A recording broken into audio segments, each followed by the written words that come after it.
Bienvenidos a El Debate.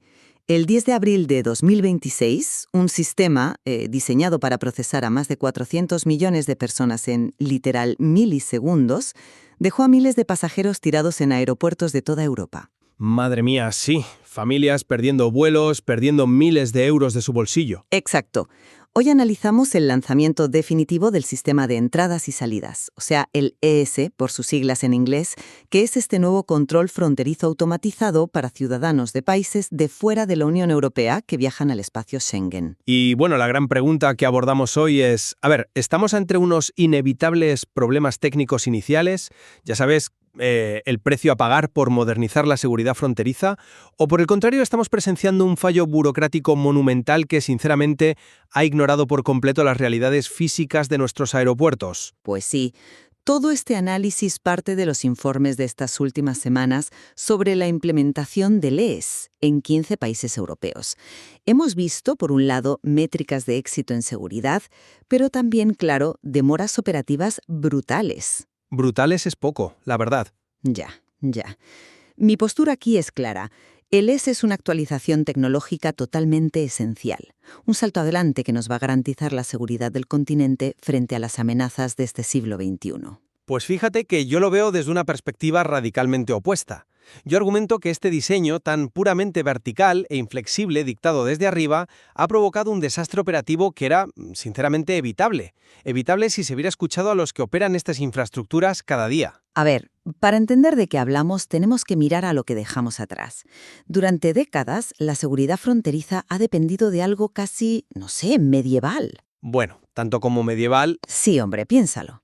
Un agente de aduanas que mira un pasaporte de papel, comprueba la foto a ojo y te estampa un sello de tinta. Frente a las falsificaciones modernas y la movilidad actual, ese método hace aguas por todas partes. El EES sustituye ese sello arcaico por un sistema automatizado de datos biométricos.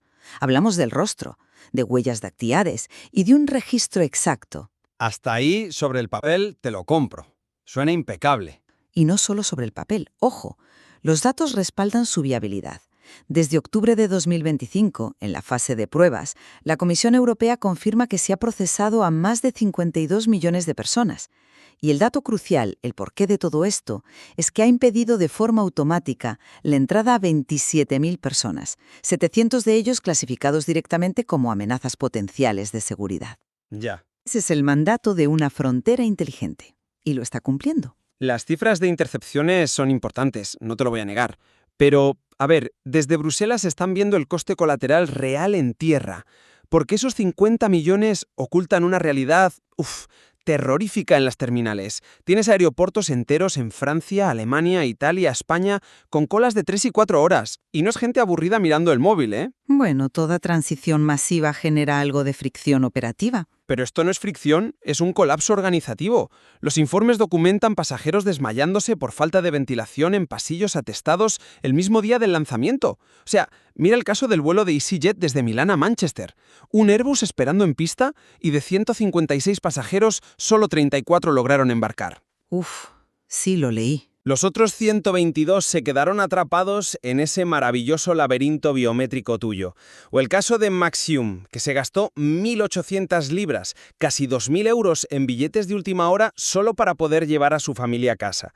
No me puedes vender como un éxito estructural un sistema que arruina financieramente a la gente por intentar subir a su avión. A ver, nadie minimiza la frustración de perder un vuelo, pero creo que tenemos que diseccionar exactamente dónde está fallando la cadena, porque estás culpando al concepto de la Unión Europea por lo que fundamentalmente es una mala ejecución local.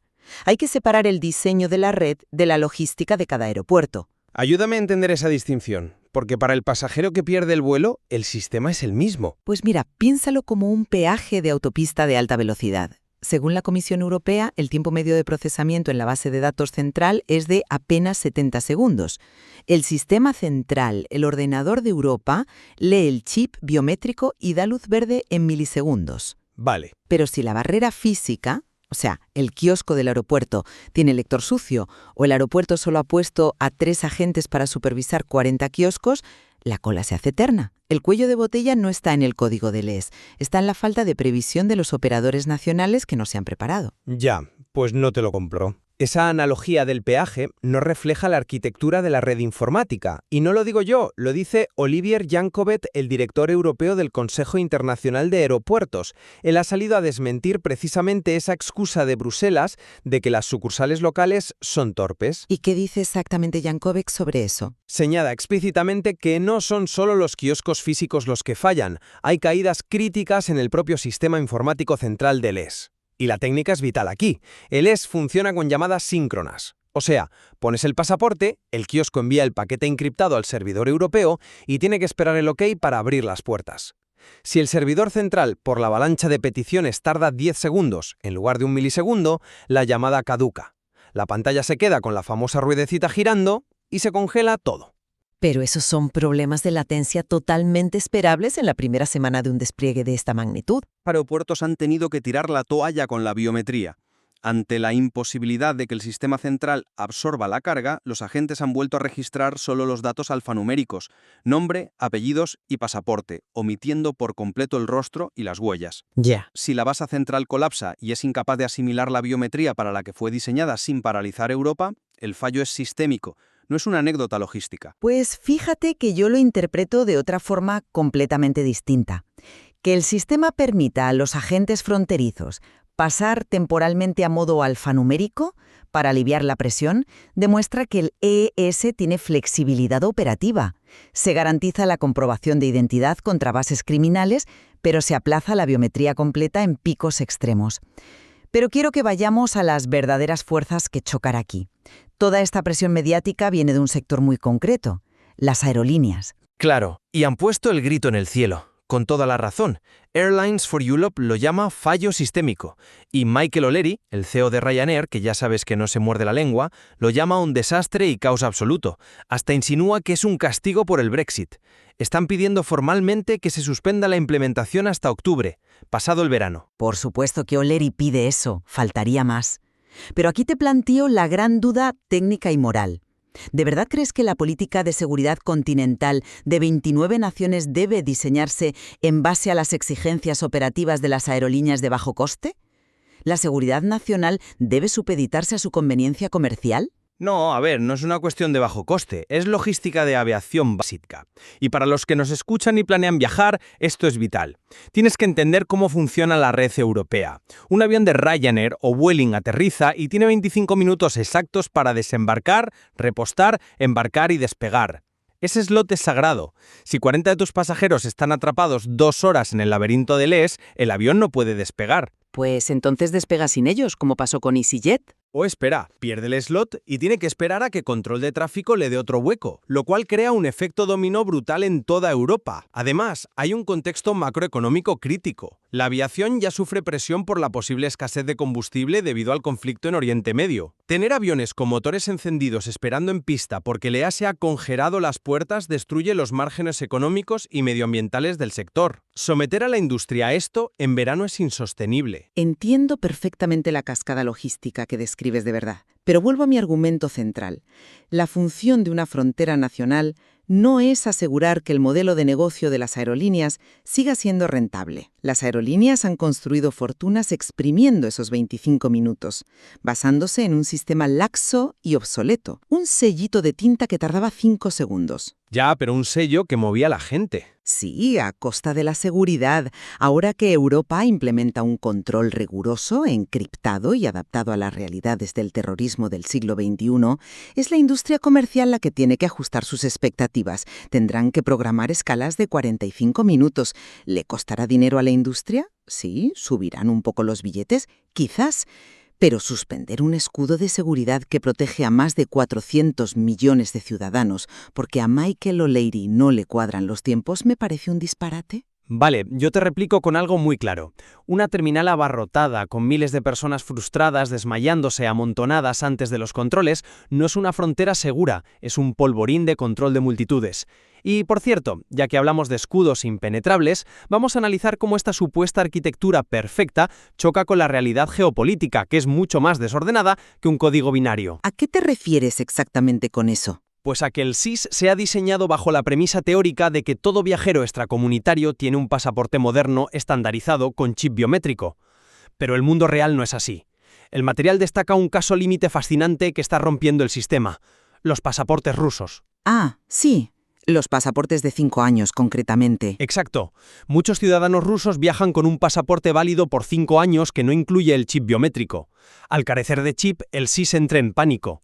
Países como Alemania, Polonia, Francia han decidido que el sistema simplemente no puede procesarlos de forma automática. ¿Y cómo resuelve el sistema esa discrepancia en el aeropuerto? Pues de la peor manera logística posible. A estos viajeros se les prohíbe el uso de los kioscos y ni siquiera pueden usar la aplicación móvil. Tienen que requerir una intervención manual. Un agente sale de su cabina, coge ese documento excepcional, lo verifica por canales secundarios y mete todos los datos a mano. Ese proceso que debía llevar 70 segundos ahora tarda 10 minutos. Y si tienes a 40 personas en el vuelo con el mismo problema, el pasillo se bloquea. Esto demuestra que el sistema es completamente sordo a las excepciones. Fíjate que esa interpretación tuya asume que rechazar un documento anómalo es un fallo del sistema. Y yo sostengo todo lo contrario. Esa supuesta rigidez burocrática es literalmente el sistema ESS funcionando con la precisión milimétrica para la que fue diseñado. Sí, pues ya me explicarás cómo. Te lo explico. La única manera de sostener una frontera biométrica hermética es mediante una estandarización implacable. El chip biométrico contiene claves criptográficas que garantizan que el documento no ha sido alterado.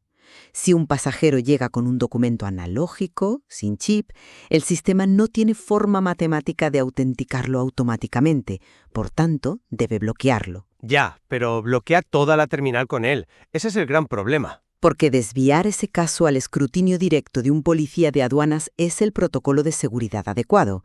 Si el kiosco aceptara pasaportes no biométricos sin levantar alertas, entonces sí estaríamos ante un agujero en la red, un fallo sistémico catastrófico por el que se colaría cualquiera con un documento falso.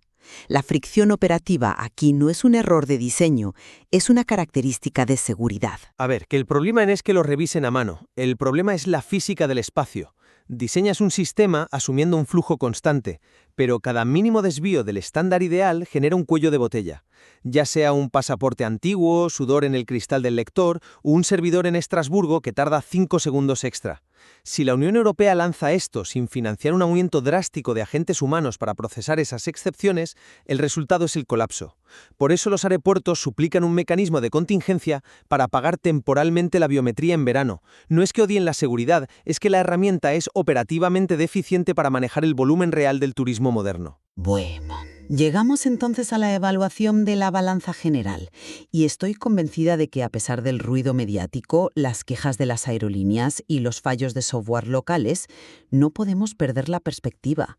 O sea, registrar y cruzar los datos de más de 50 millones de personas en una red centralizada, interceptando a cientos de individuos peligrosos que antes se colaban por las grietas del papel, es un logro de digitalización monumental. Bueno, monumental. Sí lo es. Los problemas de latencia, las colas de hoy, representan simplemente la curva de aprendizaje de una tecnología compleja. El EES es la infraestructura que nos protegerá durante 3 décadas. Una modernización así nunca va a ser silenciosa, y pretender que sea mágica es ignorar la complejidad de la ingeniería de sistemas. Yo creo que tú confundes el valor teórico del proyecto con su nefasta implementación práctica. Que el objetivo sea noble, que busquemos una Europa segura, no justifica someter a los viajeros a esta ruleta rusa logística. El caos organizativo es real. En las pérdidas económicas masivas para las familias que ven cómo su avión despega sin ellos son reales. Forzar esta digitalización absoluta este verano, ignorando por completo los límites de espacio y de las aerolíneas, es una negligencia burocrática imperdonable. La industria necesita esa válvula de escape antes de que julio convierta los aeropuertos en una pesadilla. En lo que estoy segura de que ambos coincidimos es en que la experiencia actual en las horas punta de los grandes aeropuertos es profundamente inaceptable.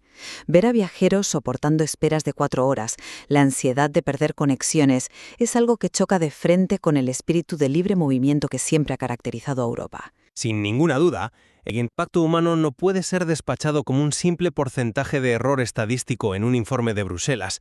Sin embargo, nuestro punto de fricción sigue ahí. Tú responsabilizas a la lenta adopción de los estados y a la técnica local, mientras que yo sostengo que el origen reside en la miopía de una burocracia comunitaria que quiso imponer un mastodonte tecnológico sin calcular cómo se comportaría en la vida real. Y es precisamente ahí donde reside el desafío permanente de nuestras sociedades, ¿verdad? Buscar ese equilibrio extremadamente delicado entre el deseo imperativo de blindar fronteras con la mejor tecnología y la realidad caótica, masiva e impredecible del movimiento humano. Es un equilibrio que claramente todavía no hemos encontrado. Para los que nos escuchan hoy les invitamos a profundizar en el material original. Analicen las cifras, lean sobre la arquitectura del EIES y pregúntense qué modelo de movilidad queremos, porque detrás de cada servidor sobrecargado y cada minuto de espera se está redefiniendo físicamente el mapa de acceso a Europa frente a nuestros propios ojos. Exacto. La próxima vez que presenten su documento en un escáner aeroportuario y vean la ruedecita digital cargando en la pantalla, sabrán la inmensa maquinaria invisible que se está activando detrás, para bien o para mal. Lo dejaremos aquí por hoy, como siempre, dejando que sean ustedes quienes extraigan sus propias conclusiones sobre la viabilidad y el coste real de nuestras fronteras inteligentes. Gracias por acompañarnos.